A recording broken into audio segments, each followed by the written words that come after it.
Documento Jovem Pan. Da Roma Antiga às ruas de Paris no século XVIII, das praças do Oriente Médio ao coração das metrópoles brasileiras. Uma mesma busca atravessa os séculos, a necessidade de se organizar, de reivindicar, de transformar. Hoje, os movimentos sociais assumem novas formas, ampliam sua voz pelas redes digitais e desafiam governos com uma velocidade nunca antes vista. Mas até que ponto esses movimentos repetem o passado e em que medida inauguram algo totalmente novo? Acompanhe tudo isso no Documento Jovem Pan. Mais de 2.500 anos atrás, a plebe, ou seja, os cidadãos comuns que faziam parte da República de Roma, se organizaram para buscar igualdade de direitos com a aristocracia. Até então, somente os mais ricos tinham direitos políticos.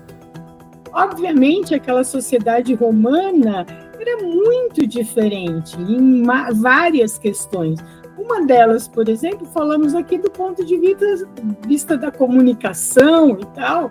Não tínhamos nem meios de comunicação de massa, mas as pessoas se organizavam, porque isso é parte constitutiva do homem. Mais de 2 séculos de conflitos que resultaram na equiparação de direitos entre patrícios e plebeus e em definições moldam a política até hoje, como a Lei das 12 Tábuas, o equivalente romano à Constituição e a criação de plebiscitos que aumentaram a participação popular.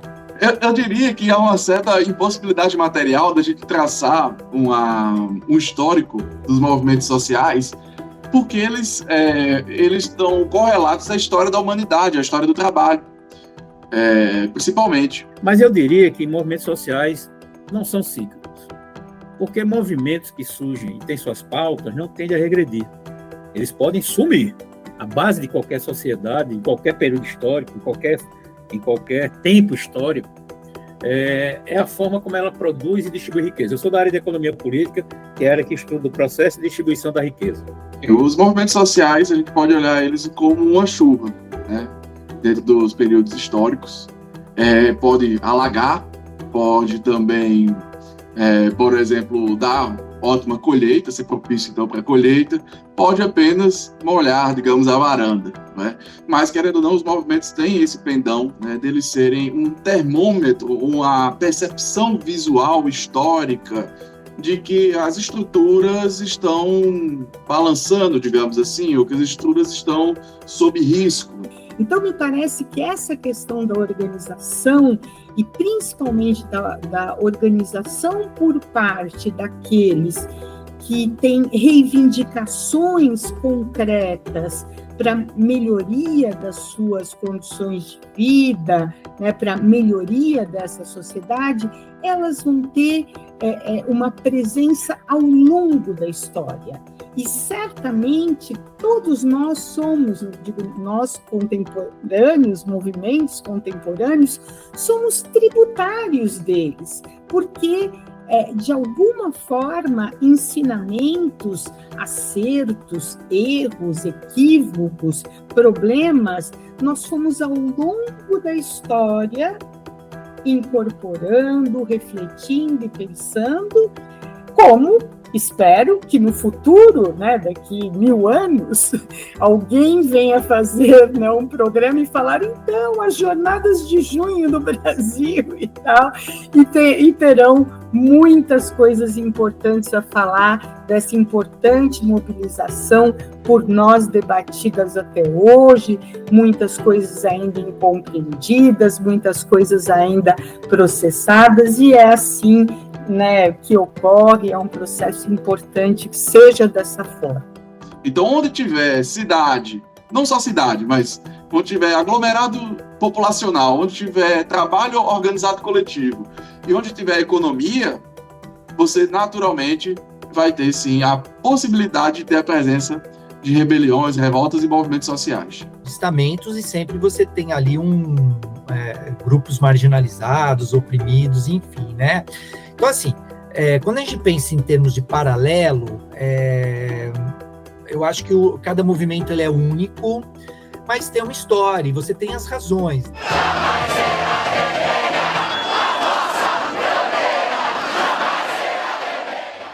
Na era moderna, um outro movimento popular mudou os rumos da humanidade para o que vivemos hoje.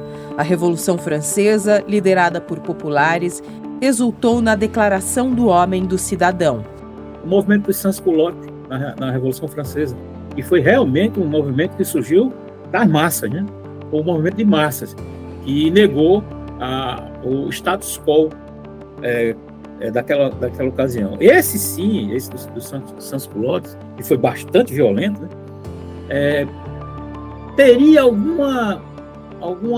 pertencimento com o que aconteceu depois na esfera política da humanidade. A Revolução Francesa, a partir dos impulsionamentos derivados de várias organizações sociais, acaba que essas organizações aceleram um processo que já estava se rebuscando em toda a Europa, e essa própria Revolução Francesa irá também, né, impulsionar revoluções liberais pelo continente americano, não é? Parte da América Central, parte também da América Latina.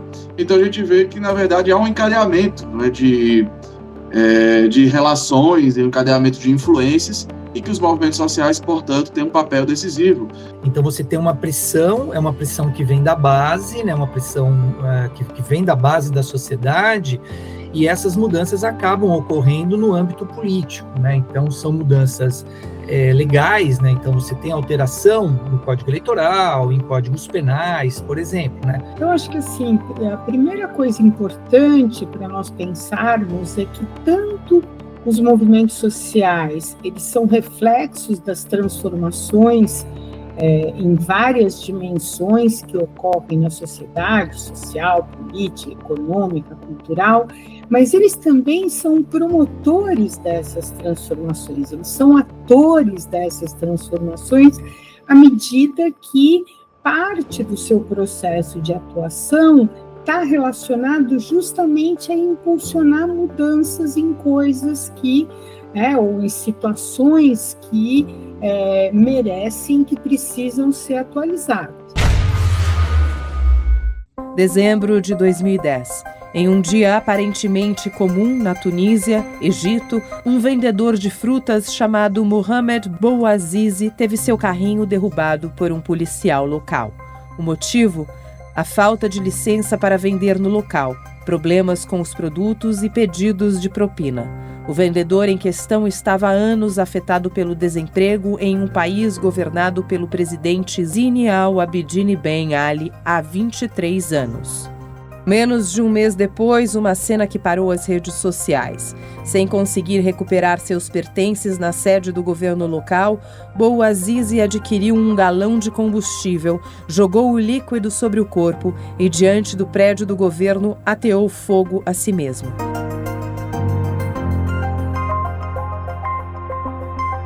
Era o estopim da Primavera Árabe. Quem explica é Rosemary Segurado, professora de Ciências Sociais da PUC de São Paulo. Então, aquilo foi um estopim de que tipo de sociedade é a nossa, né?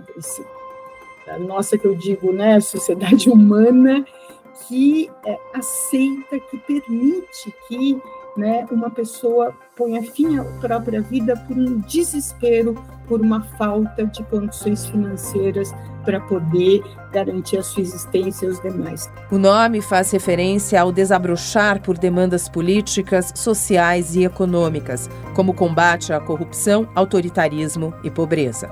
Assim como na República de Roma, o povo foi às ruas para gritar as suas demandas, mas esse não era mais o único lugar em que eles estavam. Wellington Duarte, professor de História da Universidade Federal do Rio Grande do Norte, elucida o cenário. A Primavera Árabe foi na Tunísia, foi na Líbia, foi no Egito, foi na Síria, chegou a ser também no Catar, passou por um sopro na Arábia Saudita e por aí vai. Então, esses movimentos que começaram de fato nas redes sociais, imediatamente, quando foi deflagrado, eles adquiriram um novo tom. Um tom da luta política. Então você teve a emergência a partir das redes sociais, que rapidamente foi incorporada nas pretensões políticas das forças de oposição. Isso é muito claro. A guerra civil na Síria é a coisa mais explícita mesmo. Grandes manifestações contra o regime de Bashar al-Assad, ditador e tal, essa coisa toda, e de repente o povo em armas, com armamento moderno. Então, quando nós falamos das várias transformações existentes na sociedade, né, a presença de formas de comunicação, de formas de conexão, como, né, as redes sociais digitais, as plataformas, né, que nós temos na internet, elas são fruto dessas transformações e elas também provocam uma quantidade de transformações. A transmissão do ato de Bouazizi na internet ganhou milhões de visualizações e a indignação online rapidamente transformou-se em protestos contra o desemprego e a corrupção na Tunísia. As redes sociais passaram a ser protagonistas na organização dos protestos não apenas no Oriente Médio, como em todo o mundo. A partir, né, dessas redes, nós pudemos ver uma conexão, né, uma espécie de uma viralização dessas redes, né, convocando manifestações, convocando esses protestos realizados em grandes praças públicas e tal. Tanto é um papel importante dessas redes que cabe destacar que naqueles países, né, que você não tem, né, uma dinâmica democrática, a internet, o sinal de internet, em muitos momentos, pelos ditadores, né, pelos governantes autocratas, era bloqueado para que as pessoas não tivessem acesso àquelas informações. Esse uso dessas redes, a partir desse momento, elas já eram utilizadas anteriormente, mas a partir desse momento elas vão se tornar centrais, não só no processo de comunicação ou de convocação de uma dada mobilização, de um dado debate, mas também no próprio processo de articulação. Até 2010, se falava muito que as pessoas entraram nas redes sociais, já nem lembro exatamente quais a gente tinha naquele momento, mas eram manifestantes de sofá, né? Luiz Antônio, professor de História da PUC de São Paulo, elucida a relação entre as redes sociais e os movimentos sociais da época. O que a gente tem de 2010 em diante, e aqui no Brasil você tem as jornadas de junho, mas você tem toda a Primavera Árabe ocorrendo, são manifestações que ocorrem a partir dessas novas tecnologias das redes sociais. Ao mesmo tempo que somos emissores, também somos consumidores desses conteúdos, usuários dessas redes. A Primavera Árabe, que começou com protestos protagonizados por organizações estudantis, evoluiu para conflitos armados em alguns países como Líbia e Síria e resultou na deposição de governos que estavam há gerações no poder.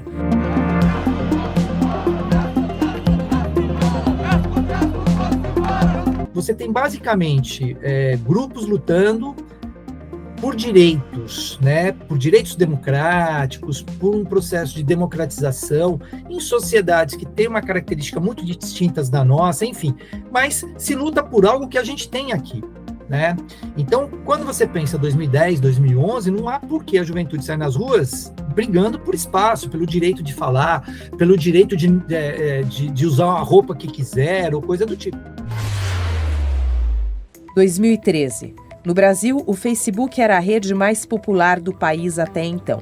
76 milhões de brasileiros tinham seu perfil ativo na plataforma e 47 milhões o acessavam diariamente. Em junho do mesmo ano, um assunto tomou conta de boa parte das publicações: o aumento de 20 centavos na tarifa do transporte público das capitais paulista e fluminense.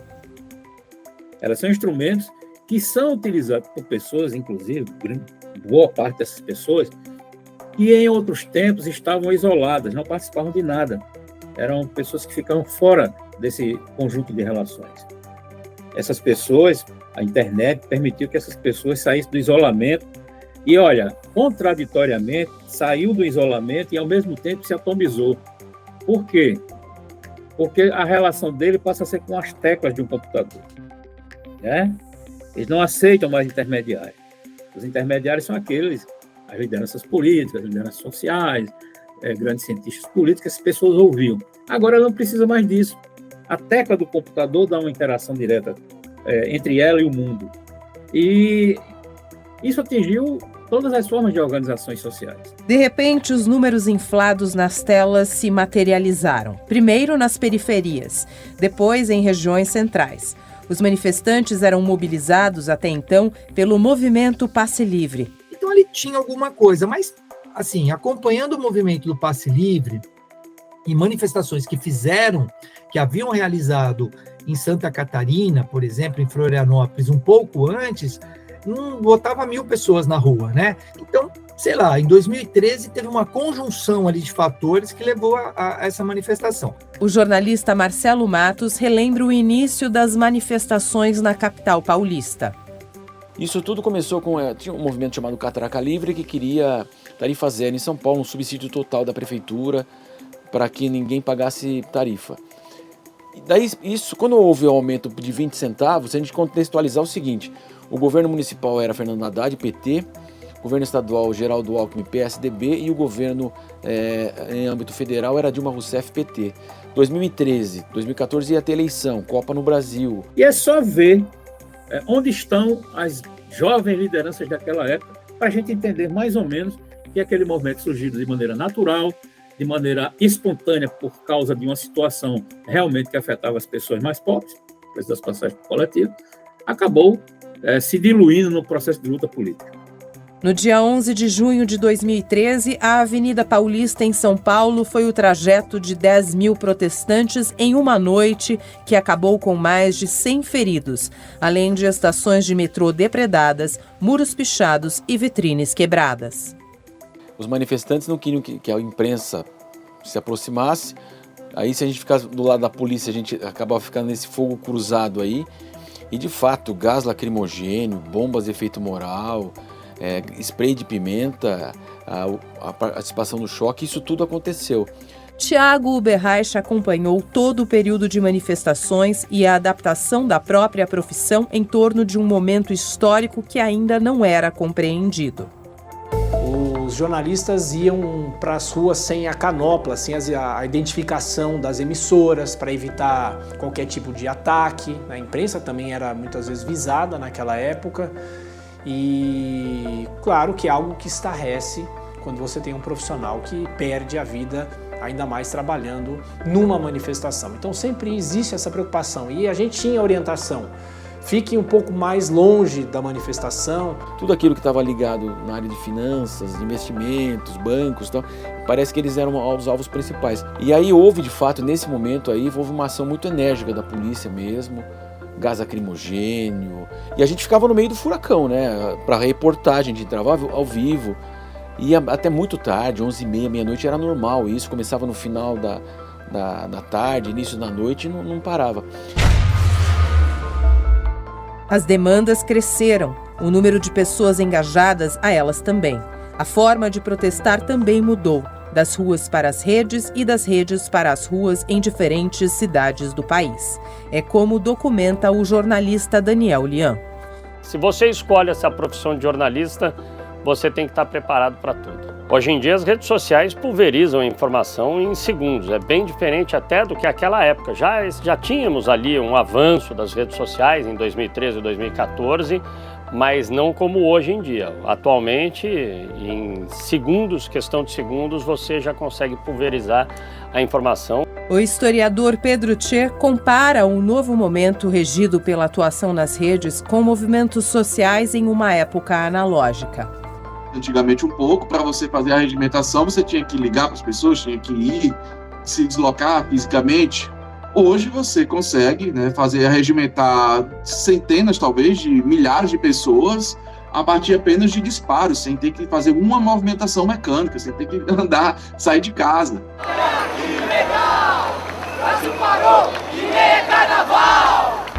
Brasília, 15 de junho de 2013. Na data marcada para a abertura da Copa das Confederações, enquanto o evento ocorria dentro do estádio Mané Garrincha, do lado de fora, manifestantes protestavam principalmente contra os gastos para as obras da Copa do Mundo de 2014. Pois é, foram dois movimentos que acabaram tomando uma proporção inimaginável. O Não Vai Ter Copa e também o Passe Livre começou com uma reivindicação de estudantes em relação à tarifa de ônibus e tomou uma proporção que ganhou mais adeptos, fora os estudantes, outros adeptos da população, e que foram às ruas. E eu acho assim, você pega algo que é um direito da população, tá até na Constituição, a questão do transporte, né? E você aí vai havendo uma derivação muito grande, né? Vai abrindo esse guarda-chuva e a população começa meio que não se sentir representada, e aí as críticas vão para na área da saúde, na violência policial, a ausência da polícia nas ruas, outras questões de mobilidade. Aí virou de fato aí um arco muito grande de hospitais. A gente ia ter Copa do Mundo, então a gente quer ter. A FIFA pôs as suas condições aqui no Brasil. O hospital nosso também a gente quer padrão FIFA. Não vai ter Copa do Mundo, eles falavam em 2013, em 2014 também. Uma das coisas importantes é que eles fazem parte de que a gente poderia chamar de novos protestos globais, que começaram nos anos 2010, 2011, com a chamada Primavera Árabe, os indignados na Espanha, Occupy Wall Street, e nos Estados Unidos, e aqui no Brasil, a Jornada de Junho, em tantos outros países também tiveram questionamentos à dinâmica política, à condução dos processos políticos, muitas vezes a falta de democracia, quando vimos, né, os países do Oriente Médio em torno da Primavera Árabe, mas mesmo em países como o Brasil, uma sociedade democrática, a ampliação dessa democracia, a democracia sempre é uma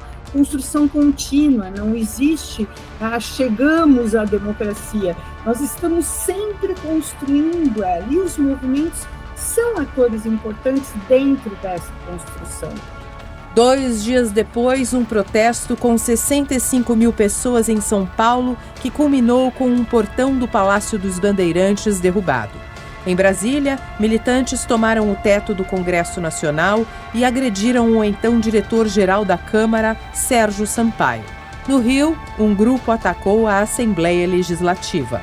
Na própria abertura da Copa do Mundo, eu me lembro que eu estava lá em Itaquera e as manifestações ali ao lado, na Avenida Radial Leste, muito próximo do estádio. O movimento Não Vai Ter Copa e a polícia, enfim, a gente tendo que levar também aquelas informações, e foi outro momento marcante. Em 2013, eu ainda era repórter aqui da Jovem Pan, mas eu também apresentava um jornal de fim de tarde que ia pro ar das 6 às 7 da noite, porque das 7 às 8 a gente tinha a Voz do Brasil, só que como as manifestações de 2013 foram ganhando corpo, depois que terminava a Voz do Brasil, a gente continuava na cobertura. E mesmo durante a Voz do Brasil, das 7 às 8, a gente continuava transmitindo em áudio só para a internet. Não havia mais dúvida. Estávamos diante da maior onda de protestos políticos desde os Caras Pintadas em 1992, que exigiam o impeachment de Fernando Collor.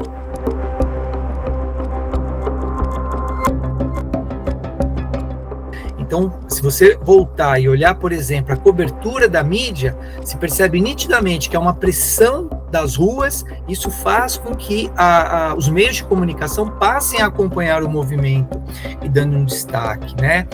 E a segunda parte, né, quando você fala aí dos partidos, né, da aproximação. Bom, o que a gente tem é, assim, movimentos mais amplos, por exemplo, a campanha pelas diretas e mesmo o processo ali dos Caras Pintadas, você já tem a presença de partidos, né? A tese que eu sustento no meu doutorado é que todos estiveram a reboque do movimento, tanto a mídia, quanto os partidos, sindicatos e assim por diante, né? Por quê? Porque há algo em comum, né? O Collor tinha talvez 2 pontos fundamentais na sua campanha: acabar com a inflação e acabar com a corrupção. Pois bem, o Collor foi eleito, teve o confisco da poupança, e o ano que teve o afastamento do Collor, né, que foi em 92, a inflação daquele ano passou de 2.000% no ano. Então é uma sensação de revolta, de traição. Agora, pior do que isso, é o sujeito que se elege dizendo que vai acabar com a corrupção e foi pego numa infinidade de esquemas de corrupção, né? Então, assim, como as diretas, ou como as jornadas de junho, ou o movimento dos caras pintadas. Mas você tem alguma coisa que une todo mundo ali, né? Então, o que uniu em 92, me parece que é muito essa questão da indignação. Uma vez eu cheguei em casa mais tarde, liguei a televisão e o jornal da época estava mostrando assim, praticamente em todo o Brasil tinha imagem. Olha, foi São Paulo, Rio de Janeiro, Minas Gerais, Belo Horizonte, Curitiba. Foi assim, foi a escalada inteira do jornal, uma manifestação atrás da outra. Se expandiu de forma mesmo em todo o Brasil, né? Começou aquela coisa, foram os 20 centavos mais caros politicamente falando, né?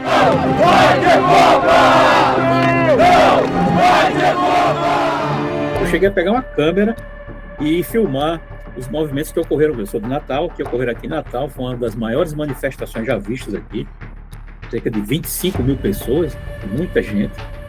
E depois dessa manifestação, eu conversando com o pessoal mais jovens, eu senti essa força. Depois de 13 dias de protestos, o primeiro objetivo foi alcançado. Nas cidades de São Paulo e Rio de Janeiro, o valor da tarifa no transporte público foi reduzido. Mas os protestos nas ruas não acabaram, pelo contrário. As manifestações ganharam volume e aprovação. Antes de junho de 2013 terminar, uma pesquisa do Instituto Datafolha atestou que 77% dos paulistanos eram favoráveis aos protestos e que 51% acreditavam que a PM era mais violenta do que deveria ser. Não consigo achar que só aquela questão dos 20 centavos seria suficiente para aquelas mobilizações. Eu acho que houve ali, em algum momento, um sequestro da pauta por outros agentes que acabaram redirecionando, né, para criar uma situação de instabilidade. A gente tem nas revoltas plebeias em Roma toda uma série de críticas muito centradas ao Estado. Isso é um ponto comum, né? Mas visava, por exemplo, a questão da exclusão dos cargos públicos, de acesso a cargo público. Os cargos públicos eram privados a certas castas sociais, não é? E você também tinha a questão da concentração de renda, aí sim, uma questão mais econômica, a concentração de renda e endividamento das pessoas também. Então, as revoltas plebeias em Roma têm esse perfil que, em algum ponto, até se comunica com as jornadas de junho de 2013, concordo, né? A gente tem aí uma crítica à corrupção, de uma forma um pouco difusa, mas havia uma crítica à corrupção. Inclusive, esses processos, essas manifestações aceleraram alguns processos de controle com relação à coisa pública.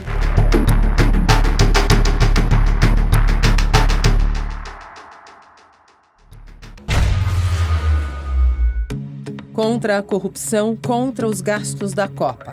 A favor do transporte público de qualidade, da reforma política, melhorias na saúde e na educação. As ruas passaram a gritar demandas de todos os lados. Então eu senti na pele os dois momentos daquela cobertura. Primeiro no estúdio, que ninguém entendia nada do que estava acontecendo, por mais que fosse um movimento que começou com a pressão contra o governo e a prefeitura para diminuir a tarifa do ônibus e do metrô. Esse movimento não tinha um líder, não tinha um comando, então era tudo muito estranho. E às vezes de fim de semana eu ia para a rua também, ainda como repórter, e eu me lembro de uma cobertura que eu fiz num sábado, que foi uma das manifestações mais violentas daquele ano de 2013, foi no centro de São Paulo, quando atearam fogo em veículos. Então a gente não sabia o que estava acontecendo, qual era o objetivo. O objetivo foi muito além do que a simples redução da tarifa. Agora, os jornalistas, os repórteres, os cinegrafistas, os fotógrafos que diariamente estavam na rua durante as manifestações de 2013, eles temiam, claro, pela vida. Teve fotógrafo que perdeu o olho, cinegrafista que foi atingido. Por quê? Porque você tinha o confronto com a polícia, a gente não entendia muito o que estava acontecendo. O protesto, que era para a redução das tarifas do ônibus e do metrô, acabou crescendo e refletiu a insatisfação popular. Quando a gente olha o século XX, especialmente, né, os processos revolucionários estavam ligados à questão do trabalho e da economia. Ponto. E aí, a partir dos movimentos civis americanos, etc., se incorporam pautas mais específicas, que nesse momento não se distanciam da pauta econômica e da pauta do trabalho, mas que reforçam perspectivas singulares. Eu acho que aí deu um pouco de start na programação que a gente tem hoje, que é uma programação com a presença muito forte dos comentaristas aqui. Acabou fazendo com que a programação da Jovem Pan também se moldasse, mostrando o compromisso que a Jovem Pan tem de tentar traduzir para o público o que estava acontecendo naquela época. Aquele foi um ponto de virada, aquele ano de 2013, 2014, aquilo foi uma mudança ali da chave para que os próprios políticos tivessem aí uma percepção do que a população queria, reivindicava. Então, aquilo foi uma mudança de chave. A partir de agora vai começar a crescer, porque está vindo a Copa do Mundo aí. E ninguém quer a Copa do Mundo aqui no Brasil. Eu sou contra a destituição de direitos que estão sendo feitos em nome desse evento. Os brasileiros estão morrendo dentro dos hospitais. Todo mundo que está aqui é revoltado com a Copa do Mundo e com esse poder político que está acontecendo no país hoje. O descontentamento geral dos manifestantes começou a ganhar rostos. A popularidade da então presidente Dilma Rousseff desabou. Caiu quase 30 pontos em 3 semanas. Alckmin e Haddad também foram afetados. Então, 2013 parece que começa já minando o governo Dilma Rousseff. E em 2000, e a partir do momento da eleição dela, 14 e 15, aí a força é muito maior e em 16 ela sucumbe. Então tem todo um cenário também político que nasce, na verdade, assim, de uma maneira, até entre aspas, espontânea dos jovens. Em 2014, contra a Copa do Mundo aqui no Brasil. Em 2014 a gente tem a reeleição de Dilma Rousseff, que o Brasil mergulha numa grave crise econômica. As crises econômicas também têm muito a ver com protestos, com insatisfações.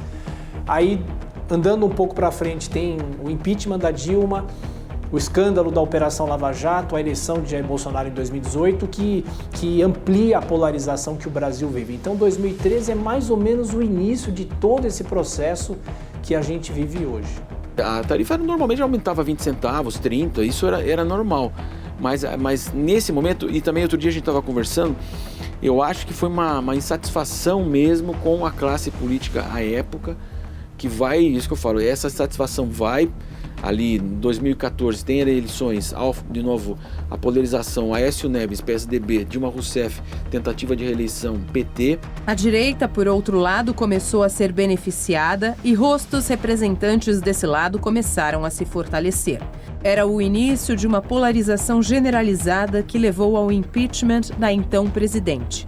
Miguel Reale Júnior já tinha uma longa carreira no direito quando ganhou ainda mais notoriedade ao protocolar na Câmara dos Deputados um pedido de abertura de processo de impeachment contra a presidente Dilma Rousseff em 2015. A instituição política estava em descenso e essa circunstância ajudou muito a que o discurso populista de direita, representado por Bolsonaro, da necessidade de desconsiderar as entidades políticas, desconsiderar a Câmara, desconsiderar os partidos, desconsiderar o Supremo Tribunal Federal. Ali já começa toda uma campanha de desmoralização do Supremo Tribunal Federal. Ou seja, isso ganhou corpo, infelizmente, no país. Fernando Holliday foi um dos nomes que emergiram das ruas e ganharam notoriedade nas redes sociais. Sua ascensão política aconteceu praticamente ao mesmo tempo de sua formação cidadã. Eu tinha acabado de participar da minha primeira eleição, tinha 17 anos. Então acho que 2013 foi fundamental para isso, para entender que enquanto cidadão eu sou um participante ativo da política. e isso vai se aprofundar mais ainda em 2015, 2016, que aí é quando eu realmente participo efetivamente das manifestações e ajudo a organizar, ali já com um objetivo mais específico pelo impeachment da então presidente Dilma. Eu diria que o primeiro sentimento foi de uma certa desilusão, porque a experiência com 2013 ela foi um tanto quanto caótica. E a adaptação sugere acomodamento, o que não é o caso. Mesmo a jornada de 2013, ele não se adaptou, ele foi se transformando e foi se reacomodando numa esfera diferente, que era a política partidária. A Dilma ganha por muito pouco ali, e a partir desse momento eu acho que a polarização brasileira começa a piorar muito aí. Havia polarização PT-PSDB, várias eleições, né? Com vários nomes tucanos e nomes petistas. Mas aí a Dilma vence de uma maneira muito apertada, o PSDB ele pede a recontagem dos votos, e aí a gente inicia um momento de uma dificuldade muito grande do governo, e que vai cair em 2016, né? E Michel Temer vai assumir.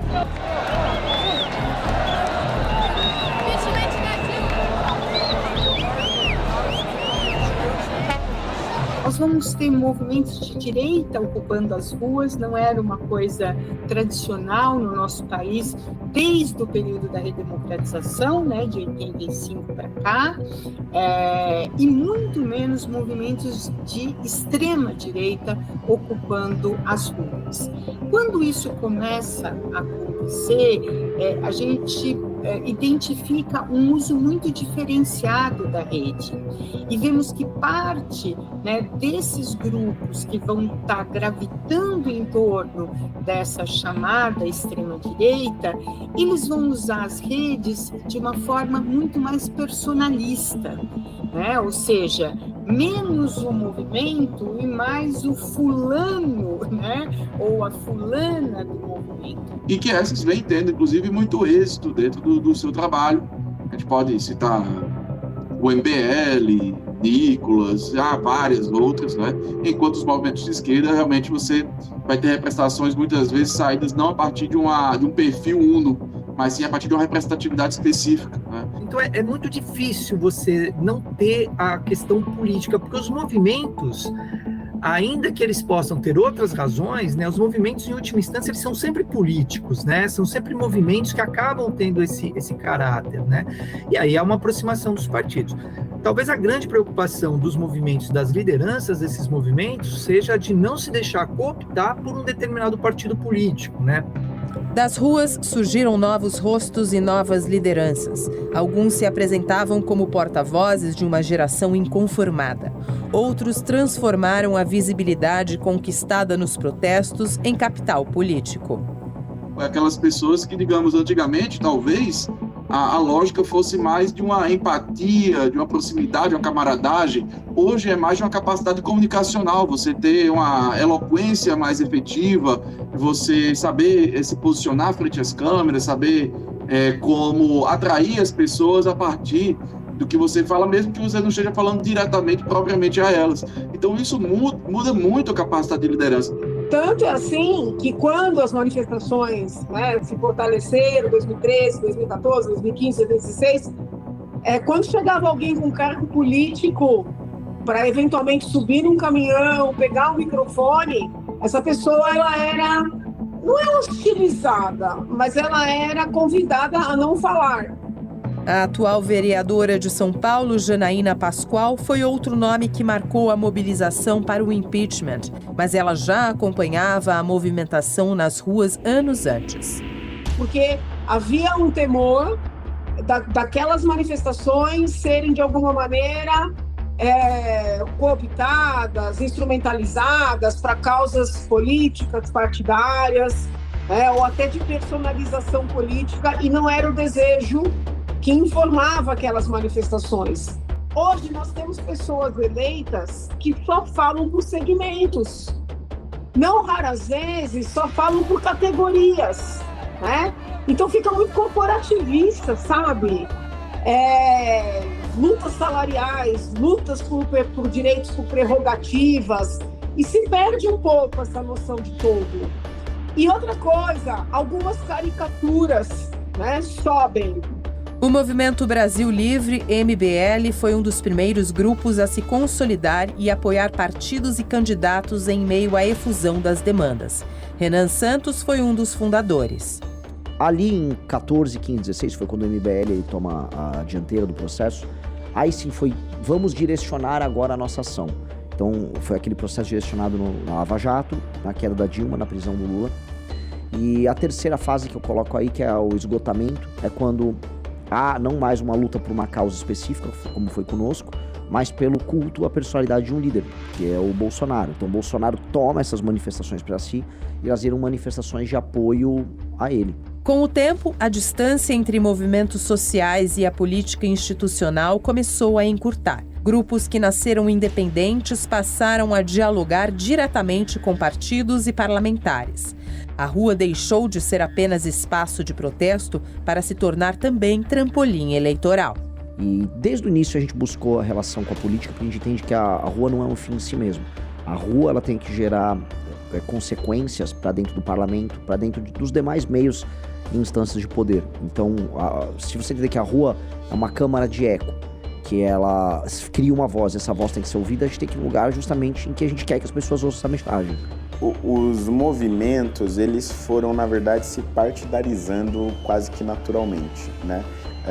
Por exemplo, à direita, você tem hoje, daqueles movimentos, né, que organizaram o impeachment contra a Dilma, só sobrou o MBL, que é um movimento do qual eu fiz parte até 2021. Eu acho que isso acabou fortalecendo as pautas pelo seguinte: as pessoas que se elegeram e que hoje estão nesses partidos e que hoje estão com cargos públicos surgiram justamente dessas manifestações, né?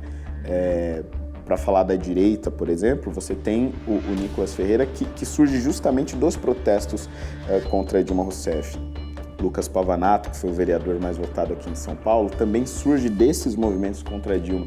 Já nas manifestações de 2015, que eu diria que são uma espécie de capítulo 2 disso que a gente vê em 2013, eu percebi uma desconexão muito grande entre aquilo que o Congresso Nacional representava e aquilo que as pessoas queriam nas ruas. Você tinha um eleitorado de direita crescendo e se manifestando nas ruas pela primeira vez, mas os deputados, principalmente, que estavam lá, muitos deles, grande parte, tinham medo de se colocar como de direita e tinham medo de assumir as bandeiras que aqueles movimentos estavam colocando, principalmente do impeachment da então presidente Dilma. E demorou praticamente um ano para que aquilo tomasse um corpo no Congresso, para que em 2016 ela fosse efetivamente afastada. Então, tanto movimentos da esquerda históricos como movimentos da direita hoje, eles têm, em algum patamar, eles têm uma crítica ao sistema. O maior aprendizado nesse processo todo foi a consciência do voto em relação ao legislativo. No Brasil, nós sempre discutimos muito dos cargos executivos, né? Acho que a eleição para presidente, governador, prefeito fazia parte do cotidiano das pessoas, no almoço, no jantar em família, mas o voto para deputado, o voto para vereador era sempre uma coisa meio escanteada, o papel que eu achar na rua eu voto e tal. Eu acho que a polarização foi algo bom para o Brasil. Não a radicalização, né, o ódio entre as pessoas, mas o fato das pessoas se sentirem quase que na obrigação de escolher um lado. Porque isso necessariamente faz com que elas se aprofundem na discussão política, faz com que elas pesquisem mais sobre política. Se você escolheu o lado X ou Y, por que você escolheu esse lado? Por que você acha que realmente a esquerda ou a direita tem propostas melhores para o Brasil? Se os movimentos sociais nasceram da insatisfação popular e ganharam força com as ruas e as redes, hoje eles enfrentam novos dilemas. Como se posicionar diante de um sistema cada vez mais forte e intangível? Que papel a identidade desempenha na mobilização das pessoas?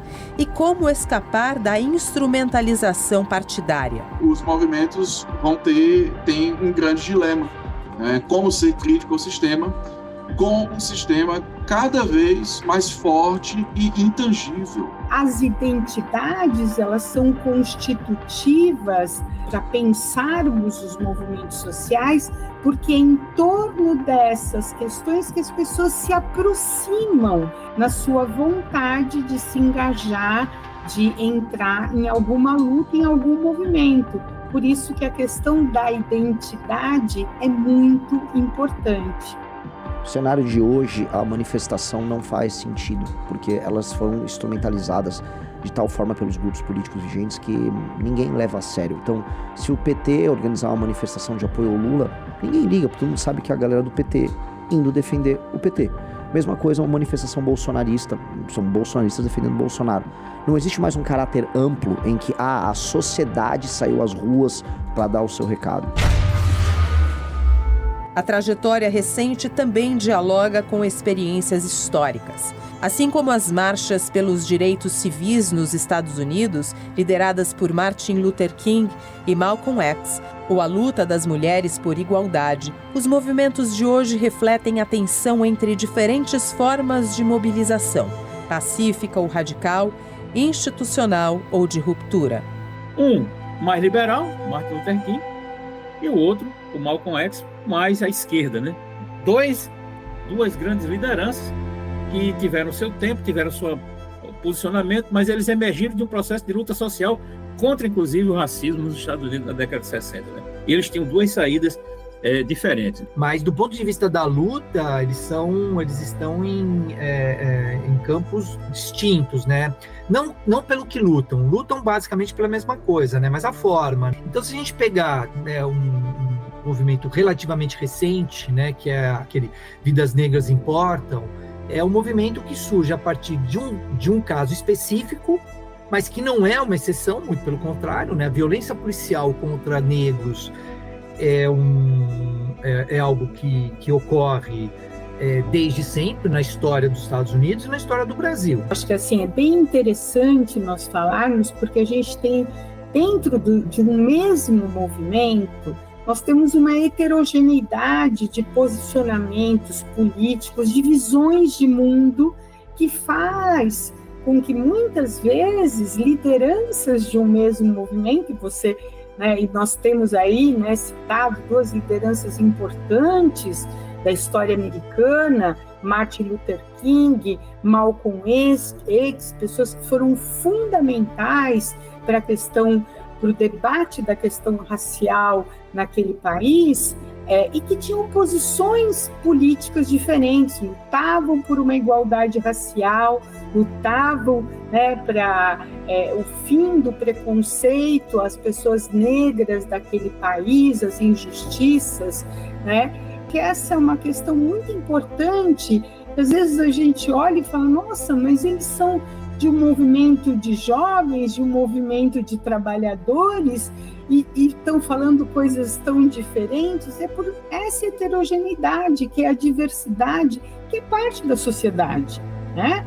É claro que uma coisa que é muito importante é que haja, principalmente, um respeito mútuo a essas diferenças. Eu acredito que o movimento, sem desmerecer nenhum outro, né, mas historicamente mais significativo no nosso país, foi o movimento abolicionista, porque ele surge entre os escravos, ele surge entre os libertos que foram escravos, ele surge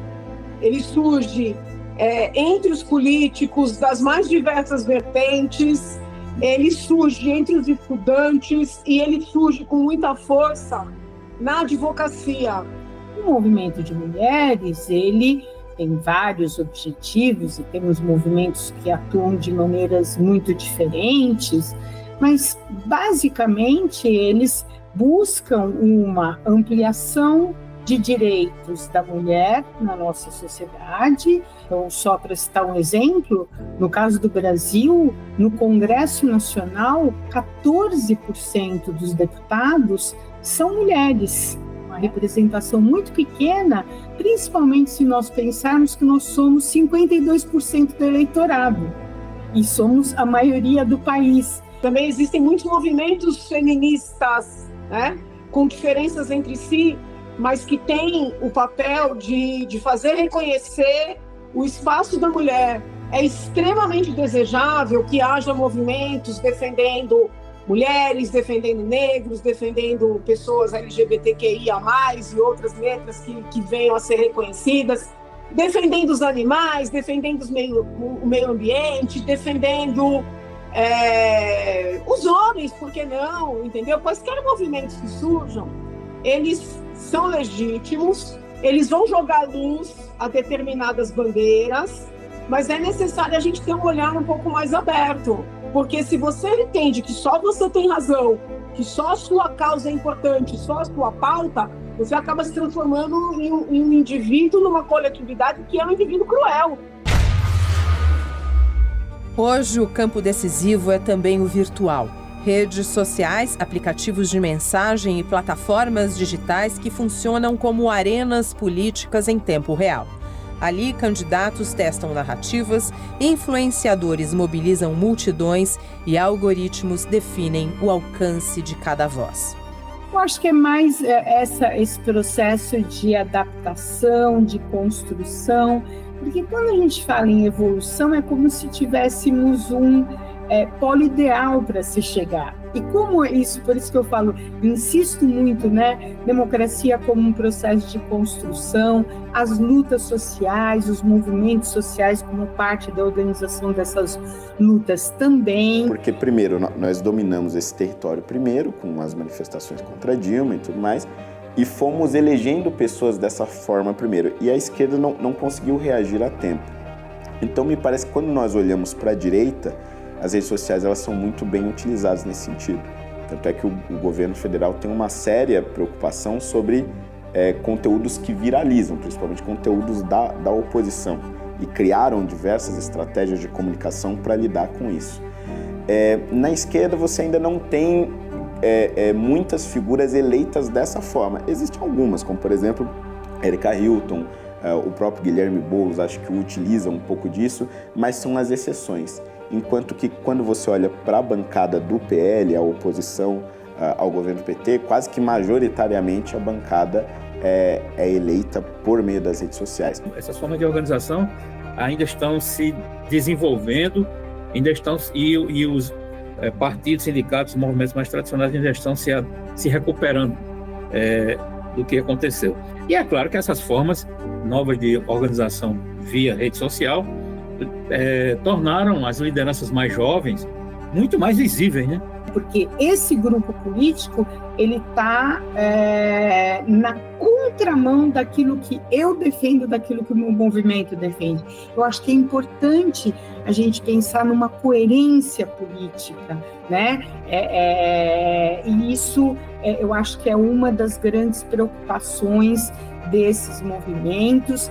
Acho que também, né, muitas vezes, a maneira como a política tem sido feita, tem muito uso inadequado das redes sociais, com cancelamento, com desinformação e fake news sobre os movimentos, com cancelamento de reputação. A mentira engaja, o ódio engaja, o ataque engaja.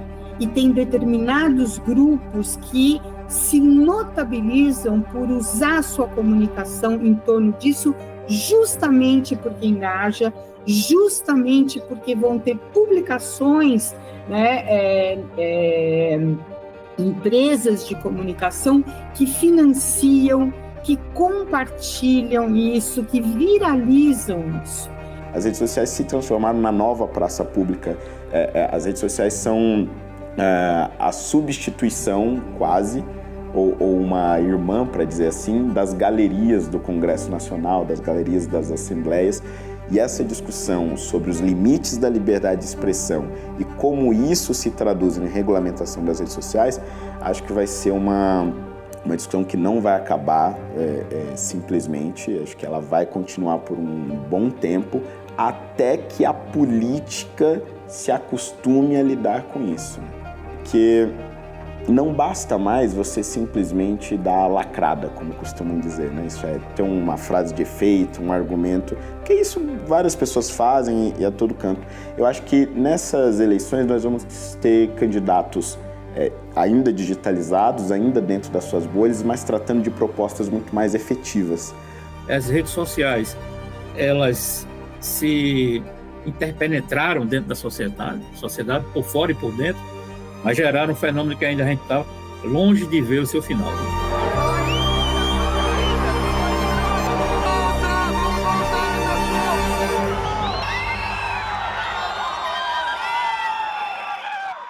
Acompanhe os próximos passos dessa discussão nas redes sociais da Jovem Pan. O documento Jovem Pan fica por aqui. Até a semana que vem.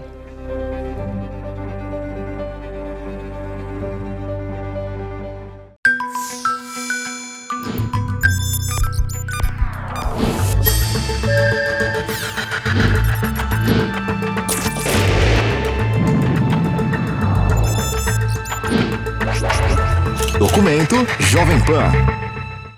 A opinião dos nossos comentaristas não reflete necessariamente a opinião do Grupo Jovem Pan de Comunicação. Realização Jovem Pan.